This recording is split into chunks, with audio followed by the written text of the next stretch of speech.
This hour of the Costa Report is brought to you by IBM. Big data at the speed of business. Welcome to the Costa Report. I'm Rebecca Costa, and thank you for joining me for another 2 hours of straight talk radio. I want to take a moment to extend a special welcome to members of our armed forces who are joining us over the internet today. Thank you for your sacrifice and also for your many emails and letters. I'm deeply moved by the things you write to me about, particularly what you're experiencing on the front lines of combat. And I want you to know that when there's an opportunity to let our leaders in Washington know, you have my word that I do and I will. In just a moment, former governor of Indiana and president of Purdue University, Mitch Daniels, will be with us to talk about why space exploration must remain a top priority for the United States, including the mission to put a man on Mars.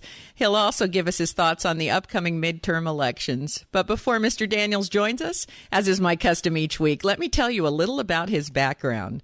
Mitchell Elias Daniels Jr. was born in Pennsylvania. His father was Syrian and his mother English, Scottish, and Welsh. When Daniels was 11, his father accepted a job in Indiana where the family soon moved. From a young age, Daniels was an exceptional student. He graduated from Princeton University and later from Georgetown University Law Center. Daniels' love affair with politics began when he was just a teenager. He worked on the unsuccessful Senate campaign of William Ruckelshaus, and later as an intern for the mayor of Indianapolis. He later joined the mayor's staff in 1974, eventually rising to Mayor Richard Lugar's principal assistant. And when Lugar was elected to the Senate, Daniels followed him to Washington, D.C. as chief of staff, where Daniels' position in the Republican Party skyrocketed. By 1985, he was chief political advisor to President Ronald Reagan. Then in 87, it was time for Daniels to return to Indiana, where he served as the CEO of conservative think tank, the Hudson Institute. Following this post, he joined the executive team at pharmaceutical giant Eli Lilly. And in 2001, President Bush appointed Daniels to the position of Director of the Office of Management and Budget, a job which earned Daniels the nickname The Blade for his budget-cutting skills. In 2004, Daniels threw his hat in the ring for governor of Indiana, a position he served until 2013 when he became the president of Purdue University. It's my pleasure to welcome to the Costa Report a leader who has been on the forefront of reducing spending without cutting efficiency in government, business, and education, Mr. Mitch Daniels. Thank you for joining us today, Mr. Daniels. Well, thanks for the invitation, Rebecca. I hope we have some listeners left. Listening to my bio might have driven them all to some other station. I hope we didn't kill your ratings. No, I don't think so. You know, I like to give a little background on my guests because so often we know the name and we think we're familiar with the person's background. I mean, how often does that happen? And then, you know, you'll be sitting across the dinner table from someone or in a meeting and they'll mention some job they had or some responsibility that they took on in government, and you'll shake your head and say, I didn't know that. I mean, how often does that happen? Well, it does, and I do enjoy hearing about other people, but my own bio, again, I'm not sure is one of those that's worth that much time. But thank you. Oh, you're being modest. Now, first of all, I do want to take a moment to congratulate you on your success at Purdue. When you started there, you froze student tuition and meal plans, and then you had the nerve to find ways to make up for almost all of the $40 million in lost revenues. Now, that couldn't have been an easy feat. How'd you do it? Well, first, Rebecca, thanks, but I don't think we've done all that much so far. We've got a lot more work to do here, but we did think it was time to make a start. Purdue is one of the best-known and deservedly so research universities in the world. Yes. But it's also a land-grant school. And, Abe Lincoln and his generation created schools like ours to throw open the doors of higher ed beyond the elites, beyond the wealthy. And it was a fabulous success. And we just believe at Purdue that we can have the highest standards. It's rigorous. It's a tough school, teaching tough subjects. But we've got to do that in a way that remains affordable and accessible to students of all income levels. So after 36 straight years, I just said to the folks here, I said, I don't know how we're going to do it yet, but let's try something different. Instead of asking our students, families to adjust their budgets to our spending levels. Let's try to adjust our spending to their budgets for a little while. We did it for a year, and we've been able to extend it for 2 more. So far so good, but we've got much more to do. Well, now I had a funny feeling you were going to say that, but that doesn't take away from the fact that you recently pointed out that the number of students that were unable to attend their first college choice because of costs has just skyrocketed. The college tuition rates have actually been rising faster than healthcare costs. And in fact, I believe student loans surpassed $1 trillion this year. Is that right? You're absolutely right. They're the biggest category of debt aside from private debt, aside from mortgages, more than auto loans, more than credit card loans, and it's not right and it's not smart. So we are determined here at Purdue to go a different route. I do believe, and you cited a very important fact that supports this, that the marketplace is really changing, and that students and their families no longer accept at face value that college education is worth whatever some institution's charging for it. They're starting to ask harder questions, and they're starting to become a little more discerning consumers, and I think that's entirely appropriate. Now, you've even gone further at Purdue. I believe you challenged the departments at Purdue to come up with a way to get a 4-year degree in 3 years, which would save students and their parents an entire year of tuition, living expenses, and so on. And as I understand it, the communications school turned back the clock. Isn't that correct? They did. I'm very proud of them. Our Brian Lamb School, Brian Lamb invented C-SPAN. He's a genuine revolutionary, and he's a Purdue alum. And our school, named for him, just did some innovating of their own. I put up a prize, and several of our departments, I'm happy to say, came up with a way for a program that will allow a diligent student to finish in 3 years as opposed to the traditional 4. This usually involves taking a couple semesters of a slightly heavier load. It involves taking some credits in at least 2 summers. It won't apply to every degree. Some of our top engineering degrees or pharmacy, things like this, will take 4 or more years. But there are a number of programs here that a student who wants to could finish in 3, saving an awful lot of money and getting on with life and earning a year sooner. So I was very excited about it. 5 very popular communications majors will now be available. Students are starting to sign up right now on a 3-year basis. And now, once you've created that model, is it your expectation that other schools and other departments will look at that model and then try to emulate it?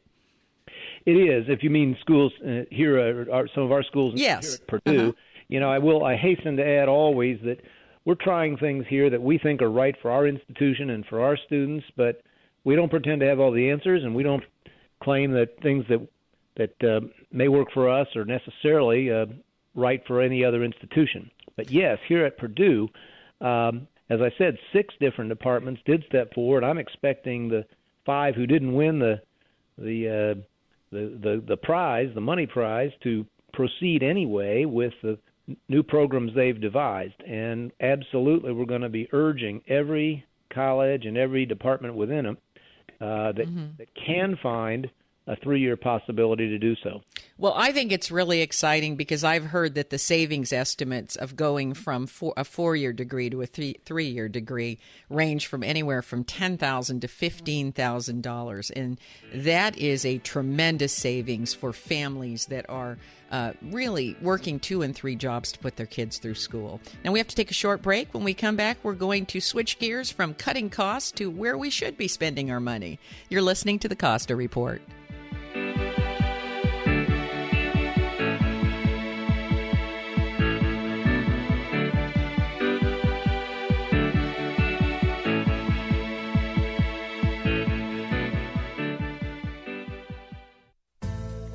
Every day our world gets more complicated. Not only is new information coming at us faster than we can manage, new regulations, technology, and the effects of globalization have made it much more difficult to succeed. That's why I wrote The Watchman's Rattle, a book that, for the first time, explains how complexity makes it hard to separate facts from fiction, and eventually causes us to make important decisions based on unproven beliefs. And not just us, our leaders also fall prey to this phenomena.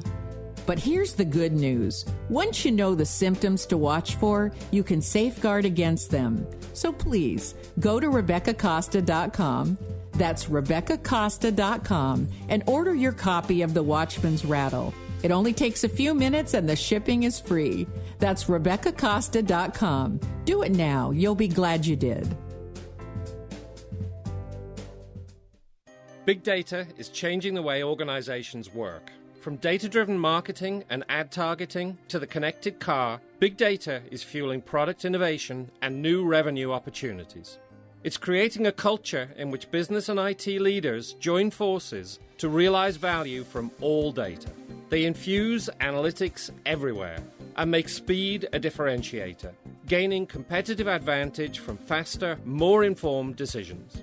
Leading organizations are creating new business models, developing new roles, and defining new big data architectures, including an infrastructure that can manage and process exploding volumes of structured and unstructured data, in motion as well as at rest, while protecting data privacy and security.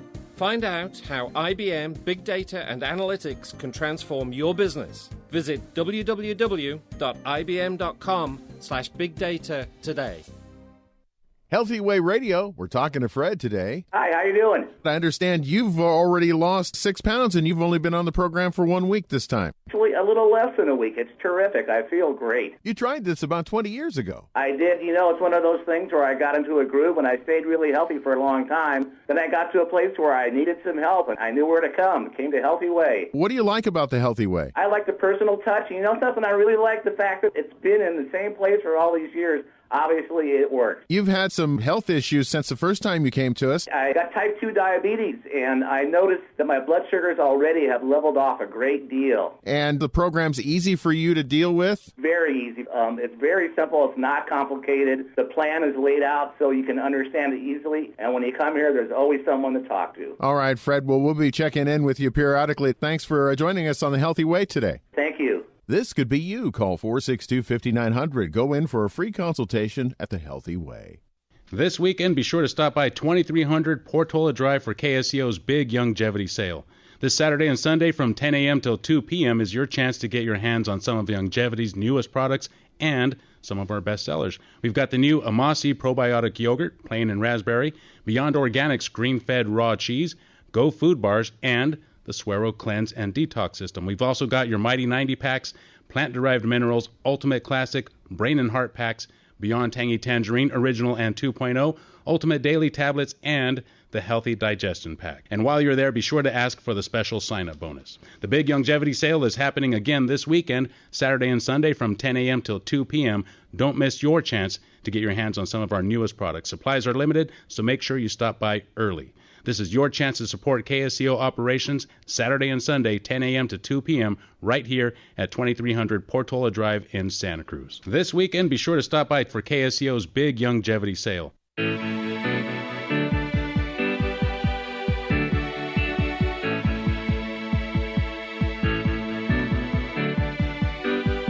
Welcome back to the Costa Report. I'm Rebecca Costa, and my guest today is former governor of Indiana and president of Purdue University, Mr. Mitch Daniels. And before the break, we were talking about the innovative programs underway at Purdue that are designed to cut the cost of a quality education so that this burden of student loans can be significantly reduced. Now, you are known. You have a long reputation for your cost-cutting acumen. So I can't think of a better person to be appointed by Congress to review NASA's human spaceflight program. And as I understand it, you studied this program for the past 18 months. So what did you find?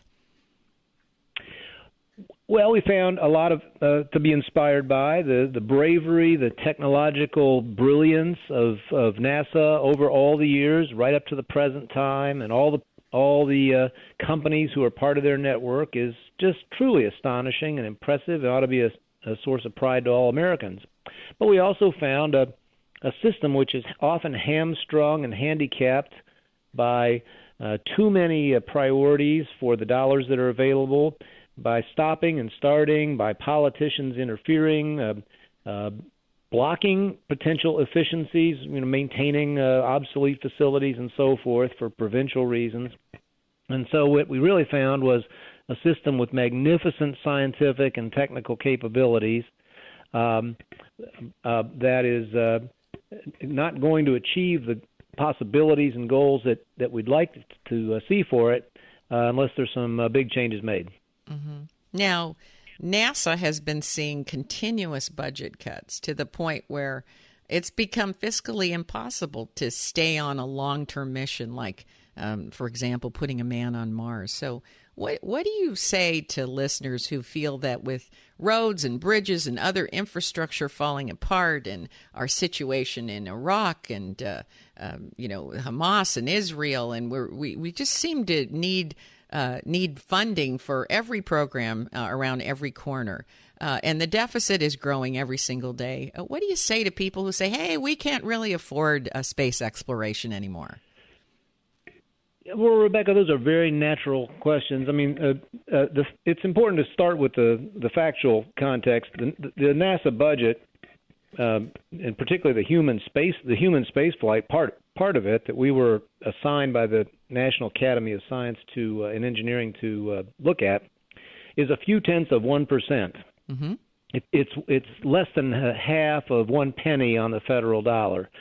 Our committee believes that with very modest increases, if it were organized well, if it were put on a consistent, not even multi-year, but multi-decade track that politicians didn't tinker with, new administrations didn't start fresh from, that we could achieve great things just as America has, starting with the Apollo program of the 60s.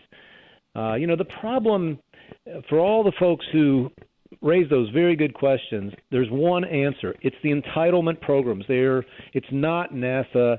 It's not irritating as they are. It's not any of the smaller waste items that we read about. They should all be addressed, of course. But the reason that we have a astonishing debt that we are going to, if we don't make some changes soon, we're going to really work an injustice to the young people of this country, the young people I know at Purdue and all their contemporaries, who are going to have a huge debt burden dumped on them. The big reason, 2/3 of the whole budget already is in Social Security, Medicare, and the other entitlement programs, which need to be concentrated on those who really need them and brought under a little more control. Well, we have 1/3 of the U.S. population going into retirement here very, very shortly. I don't know how those entitlements get reduced or go away with 1/3 of the population needing them.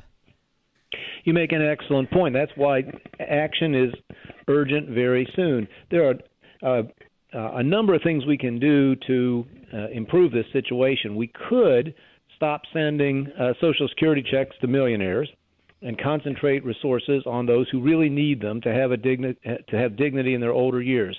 Ditto for Medicare. We could stop over-indexing or overcompensating for inflation. It's a great idea to protect the benefits against inflation, but we do much more than that now. Most people don't know that we do. So there are important steps we could take. I personally believe we should raise the retirement age. It's still it's lagged far behind the improvements in health and longevity, so that now people draw these benefits decades more than anyone expected when they were created. Well, I'll tell you a shocking statistic. A geneticist out of Cambridge University just announced that the first person who will live to be 1,000 years old has already been born. He may be exaggerating, Rebecca, but not necessarily. And I've said this to many of our students here at Purdue. I said, I'm looking at, I don't know which of you it will be, but many of you are going to live to be way over 100 years old with the tremendous advances in biotechnology and in healthcare. And so we're going to have a new approach to these very noble and worthy programs. Many of them haven't been really fundamentally changed in over a half century.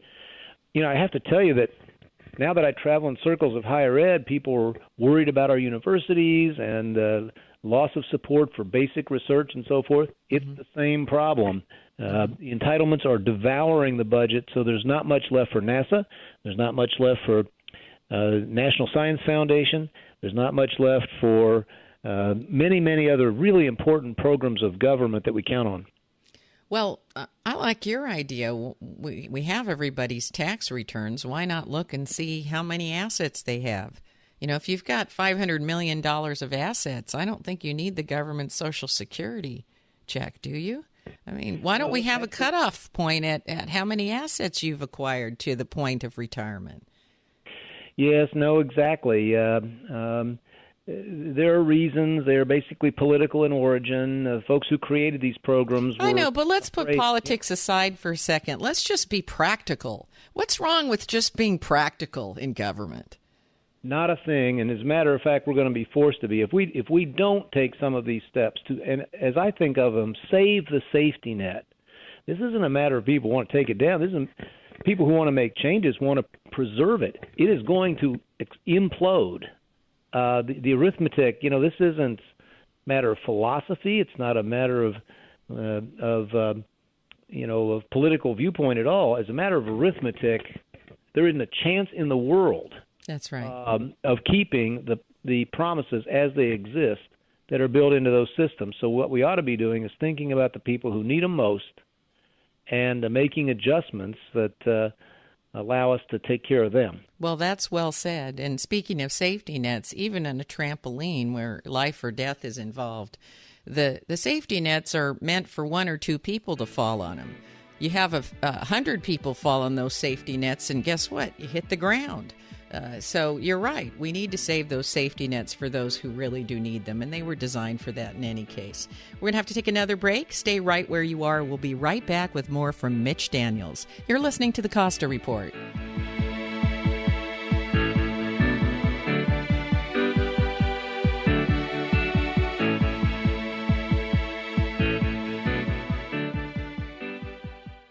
No matter what business you're in, what happens in Washington can make the difference between business success or failure. That's why understanding where government is headed is so important in today's competitive business environment. But where can you find experts who know firsthand the inner workings of our nation's capital? The American Program Bureau is your leading source for speakers whose experience offer unique insights into where U.S. policy is headed. Speakers like Seth Harris, former acting U.S. Secretary of Labor, Alyssa Mastromonaco, former White House Deputy Chief of Staff, and General Carl Eikenberry, former U.S. Ambassador to Afghanistan. For your next meeting or conference, contact the American Program Bureau at apbspeakers.com or 617-614-1600. That's apbspeakers.com. The American Program Bureau, making history, one speech at a time. Care from the Heart is a local family-owned business. Hello, my name is Jackie Tucker, owner of Care from the Heart. Our family has provided caregiving services in our community for over 18 years. Our doors are opened like an emergency room 24/7, where our dedicated team of case managers and home care aides will serve you with respect and dignity. I'm Dr. Dawn Motika. I have been using Care from the Heart for my patients for many years. I'm very happy with Jackie, and more importantly, I think that she does a great job in choosing people and coordinating the services well so that my patients get what they need when they need it. No complaints ever. When you or your loved one is in need of our care, please call area code 831 476-8316. Our website is carefromtheheart.net. That's .net. We are honored to serve you. Hi, registered pharmacist Ben Fuchs here. I've been studying healthy bodies for 35 years, and what I've got to tell you may shock and surprise you, but if you listen up, it may change your life. There's no element in the body that's more important than iodine, and not just for the thyroid either. As it turns out, all of the glands of the body depend on iodine. The adrenal glands are especially dependent on iodine, and making sure you're getting enough via diet and supplementation can reduce fibrocystic breasts and lower the risk of heart disease too. Iodine is also important for your brain. According to researchers writing in the American Journal of Clinical Nutrition, iodine deficiency can prevent children from attaining, quote, their full intellectual potential, unquote. Deficiencies in iodine are considered to be the most preventable cause of brain damage in infants and children, and according to the World Health Organization, over 1/3 of kids are iodine deficient. According to the World Health Organization, iodine deficiency in adults can lower IQs by up to 15 points. And considering the average adult IQ is around 90 to 100, and 80 is considered dull, losing 15 IQ points can be pretty significant. Although iodine is one of the most feared and misunderstood of all the nutritional minerals, the fact is iodine is perhaps the safest of all the essential trace elements. Organic nutritional iodine is the only essential trace element that can be used safely for long durations in doses many times higher than the RDA. Iodine is found abundantly in the ocean, and regular consumption of seafood and sea vegetables are a great way to make sure you're getting enough. You can also supplement with Lugol solution, a product called iodoral or its equivalent. You can also use drops of something called nascent iodine, which may be especially effective as a supplemental source. Pharmacist Ben here, urging you to go to kscohealth.com to order Beyond Tangy Tangerine, the Healthy Start Pack, and other nutritional supplements that I personally use and recommend. You can purchase these premium quality products at wholesale prices online at kscohealth.com. That's kscohealth.com. I'm the pharmacist that believes that staying healthy and strong is not only about medicine, it's about giving your body the raw materials it needs to do its work. Go to kscohealth.com. Make sure you check out the cool videos too at kscohealth.com. That's kscohealth.com.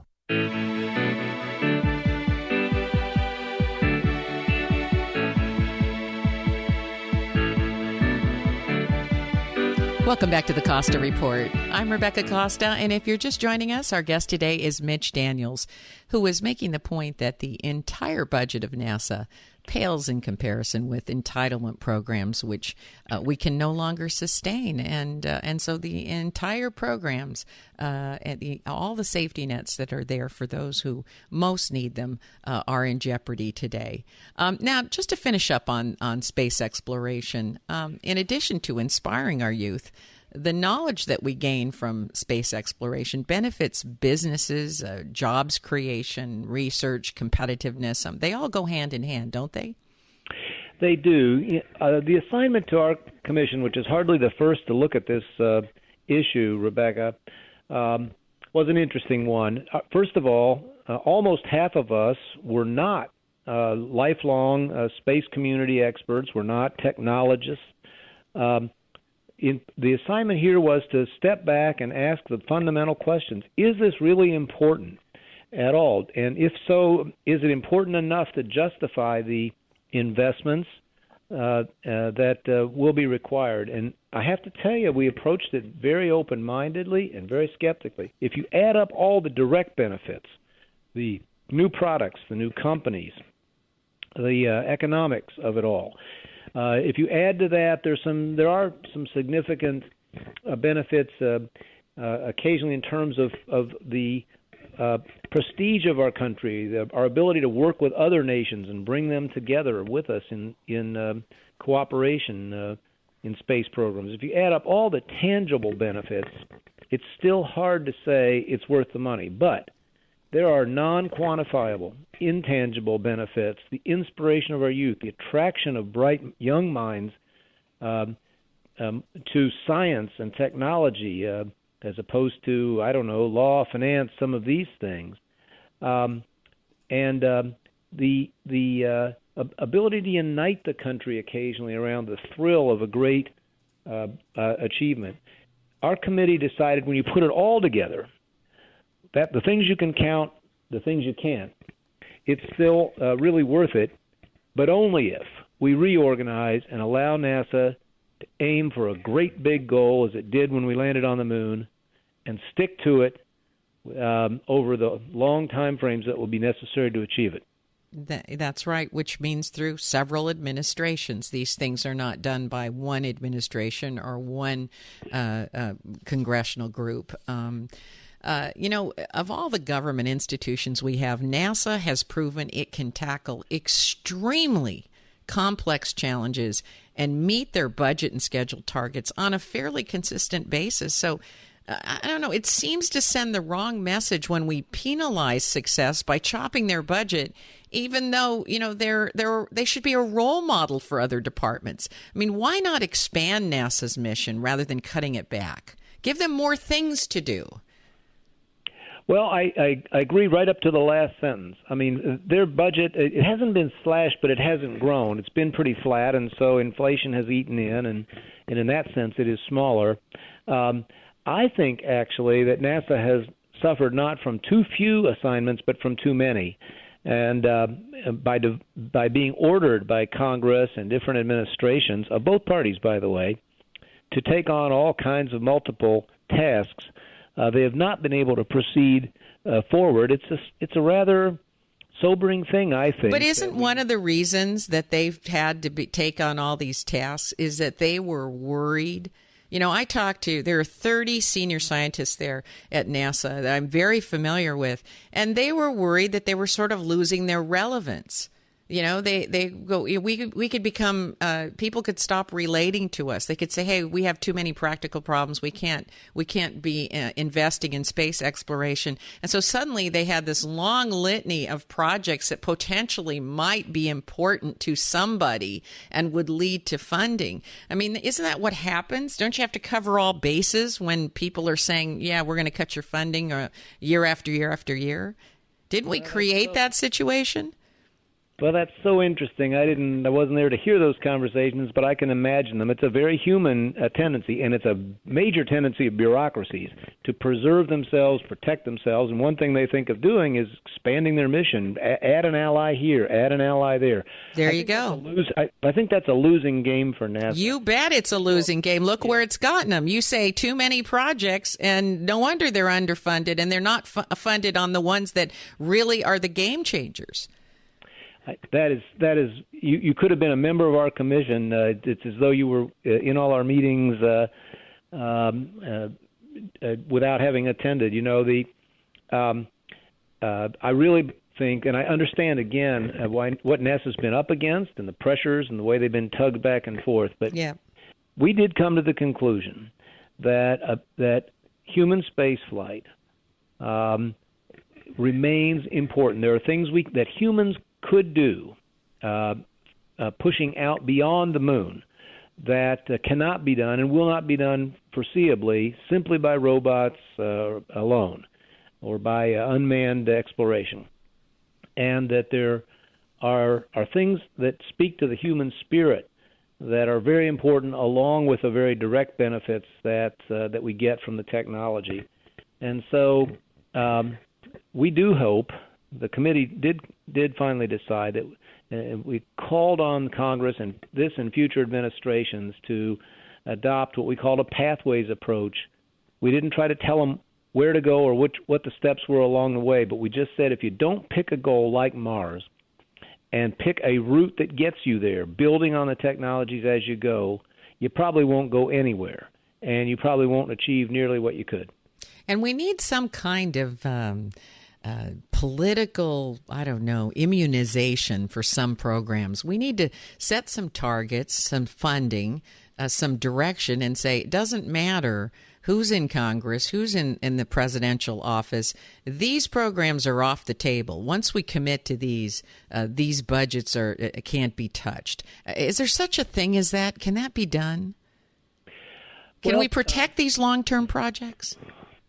Well, we haven't been very good at it, and I understand why. And by the way, I think those are the rare exceptions. I mean, the issue around NASA, of course, is if you're going to Mars, under the very best circumstances, it's going to take 30 years. Yep. Or some such time frame. It's the longest time frame government deals with, and government isn't very good at that. Congress, we can't stay on course for 30 days. It's hard, isn't it? And now, by the way, I believe, and when given public assignments, I practice this. I believe a lot of government ought to be kept on a very short leash. If it can't prove it's delivering results, yes, take the money away and try something that might work. But NASA is in a different category, because if it's going to achieve big things, it does have to operate on a time frame that's much longer than a 2-year House term, even a 6-year, a 4-year presidential or a 6-year Senate term. And that doesn't mean it can't be held accountable, just as other things should be. But and I have to say, I love you for understanding that, for being able to separate those things that are not meeting their milestones and need to go a different direction, and those projects that are primary research, and they can't be done in 1 day or 2 days. You know, they can't be done in 30 days. They can't be done in 2 or 3 years. These are 30 and 40-year-old projects that really do require some long-term thinking, some sustainable plan, a pathway, as you put it. I think that is absolutely critical, and I love the fact that you make that distinction. I think that's rare. Well, I don't know, but I hope it becomes, if it is, I hope it becomes less rare. You know, if I may, I'd like to take this back to higher ed just for 1 second. Higher education, like the federal government, is another area which is operated for a long time without much of any accountability. Yes. People took it for granted that these diplomas that cost more money and more money every year were worth it. And now suddenly that's not so clear. The cost has risen to a point. And meanwhile, some of the diplomas don't seem, you know, businesses say we see the diploma, but we don't see the knowledge that should go with it. Mm-hmm. Now, unfortunately, we have to take our last break here. But when we come back, let's pick that back up because diplomas don't necessarily mean what they used to when I was back in school. And they're creating a lot of consternation between educational institutions and the actual businesses that are hiring these students. So let's pick that up when we come up on the other side of the break. You're listening to the Costa Report.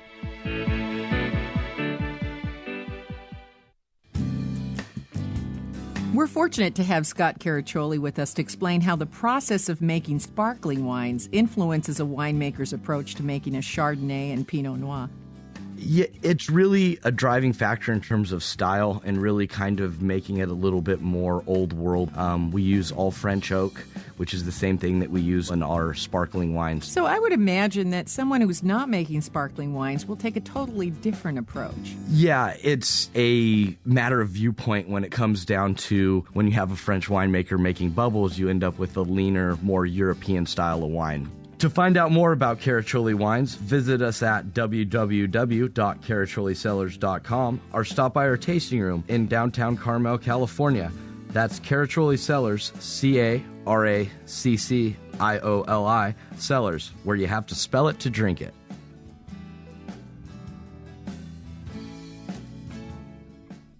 Hi, I'm Amy Tobin, cookbook author and culinary expert.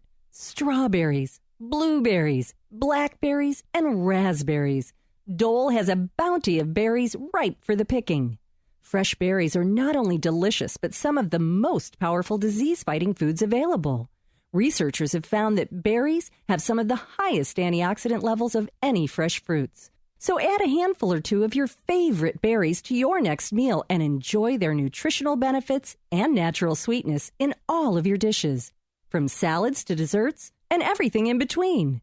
For fresh tips and ideas from Dole's berry experts, visit berries.dole.com. And be sure to check out the pages of mouth-watering recipes. Whether it's a sweet and savory blueberry cranberry chicken salad or a simple strawberry sorbet, Dole has the perfect berry to inspire your next berrylicious dish. It's that time again.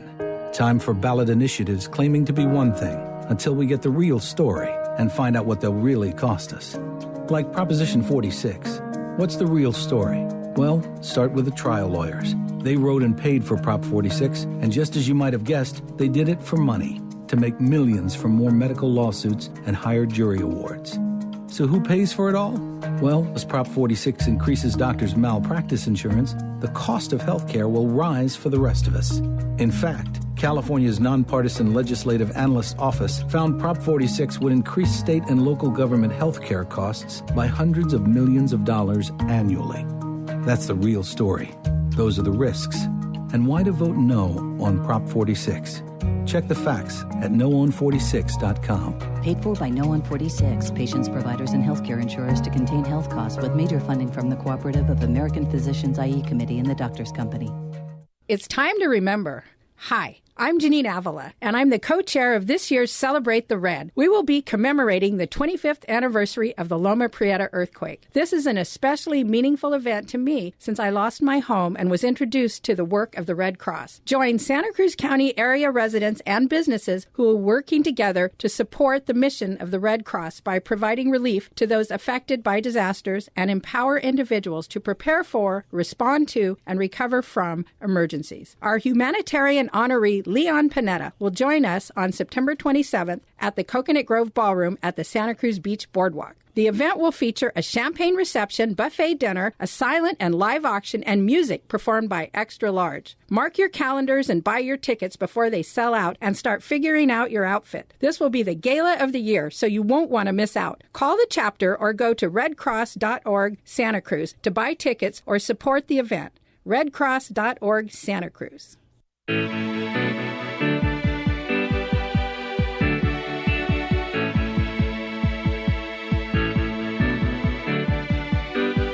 Welcome back to the Costa Report. I'm Rebecca Costa, and today my guest is Mitch Daniels. And you were talking about how employers view diplomas today. Many are concerned about the gap between the education a student receives and the skills they need to fulfill highly specialized jobs. And with a third of all Americans coming into retirement age, I mean, how are these companies going to fill these jobs? Well, it is an irony and a big opportunity, I think, actually, if we can improve the preparation of our young people, because there will be great jobs waiting for those who have the preparation for them. But it's sad but true. I mean, I was in business for a long time. I expected really to finish my working days there, and even when I left for public life over a decade ago, we were facing the issue of great jobs going begging, because even people who showed up with a college degree didn't have the basic mathematical skills, didn't have the basic communications and English skills, to say nothing of learning that we once considered routine in higher education, things like American history and the principles of citizenship. Well, it is a great challenge. I just recently spoke at a talent acquisition conference where the largest corporations in the world, their human resources departments, the heads of their human resources departments were all there. And they were all bemoaning the fact that they had 10, 20, 30% of jobs open that they couldn't find people for.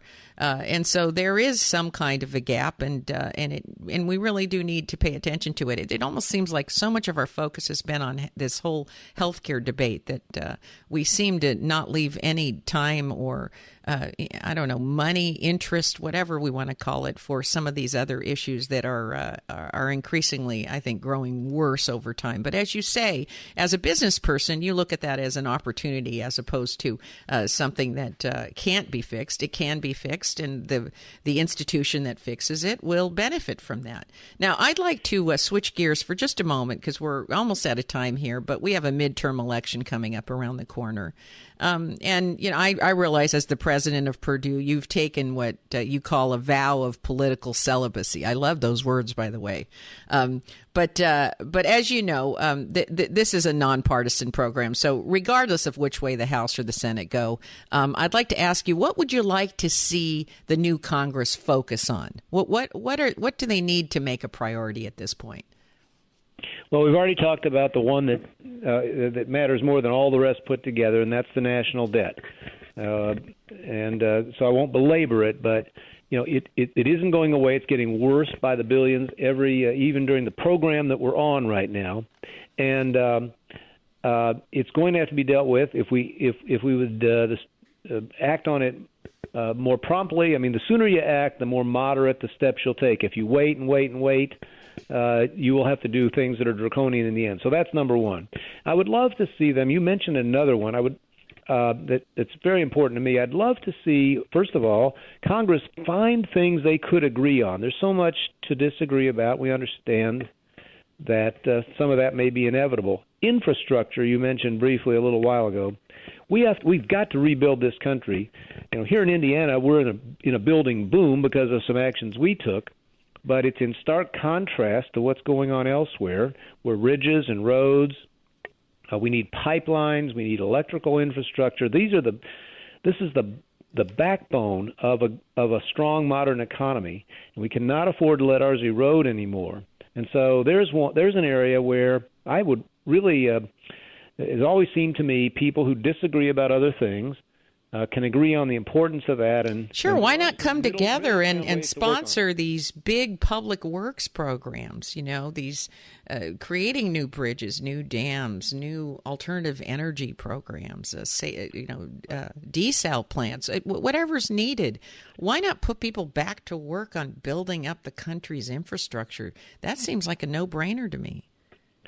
I quite agree. A lot of it can involve private capital, and which is active all over the world. The biggest projects in most of the world are done in partnership between governments and private capital. We strangely here in America, except for a few places like Indiana, we felt we aren't using that opportunity. But it would put people to work directly, and more importantly, after the roads are built, the bridges are rebuilt, the pipelines are there, and so forth, it enables many times more jobs in the rest of the economy. So, well, the nice thing about it is when you put people back to work, they become taxpayers. So it's a double win.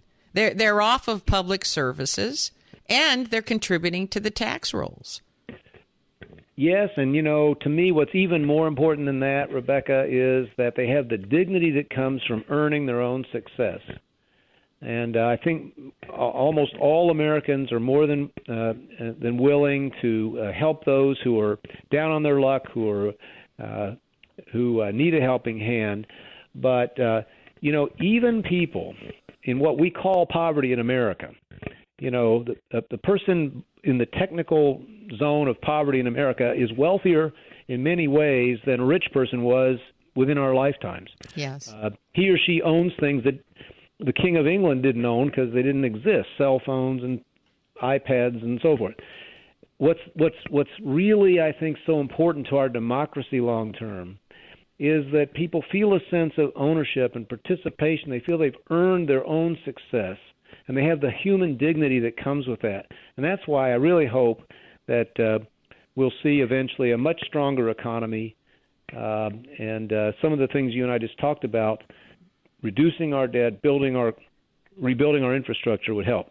Well, I couldn't agree with you more with that list of priorities. We're definitely on the same page there. But like you say, it's got to start with finding those things on which we can agree. Unfortunately, we are all out of time for this hour. But before we let you go, I just have to go on record as saying I am happy for Purdue, but I am unhappy for our nation's capital that you are not there, sir. We just need more practical business thinking folks, and I think everyone listening to this, in fact, I know we have 3 million listeners across the United States. I know I'm going to hear from every one of them and say, why isn't he running for president? I'm going to have to bring you back to get the answer for that because we're all out of time here. But promise me you'll come back again. I'd love to if you'll have me. Absolutely. And thank you for the good work you're doing, really helping to bring reform to education. Appreciate it very much. Thank you, Mr. Daniels. Thanks so much. Bye-bye. If your station is leaving us after this first hour and you have a question or a comment to make about our interview with Mitch Daniels today, you can email me at RebeccaCosta.com or drop me a note on Facebook, Twitter, LinkedIn. In particular, I'd like to hear from you if you feel America benefits from our space program. Many Americans believe we can't afford a space program anymore, but do you think they're right? I don't know. Email me and let me know what you think. And if you missed the full interview with Mitch Daniels today or any of our other guests, you can download previous episodes of the Costa Report from our website, Apple iTunes, Podbean, and our YouTube channel. And while you're at our website, take a moment to get your copy of The Watchman's Rattle, which continues to be a bestseller in 26 countries around the world. That's because The Watchman's Rattle disrupts conventional thinking. It's the first time we've confronted what happens when the complexity of day-to-day life exceeds the actual capabilities of our brains. And it explains why regulations, technology, processes, and information become so unwieldy that we can't tell an opinion from an empirical fact. And sooner than you know, we, along with our leaders, are basing important decisions on unproven beliefs. Is it any wonder that public policy is not well thought out? More and more, the unintended consequences of our actions completely negate our good intentions. So pick up The Watchman's Rattle, because I promise once you do, you'll never look at world events the same way. So go to RebeccaCosta.com. Do it now. While there's still a limited number of first edition autographed copies, there's only a couple, I think 200 or first edition copies still available. So get on the internet right now and grab your copy while you can still get a first edition. My guest next week is self-made millionaire who went bankrupt 3 times before succeeding with his As Seen on TV brand, A.J. Kubani. Don't miss an all-American success story when A.J. Kubani joins us next week on the only news program which puts policy ahead of politics. Now stay tuned for another hour of Straight Talk Radio. You're listening to the Costa Report.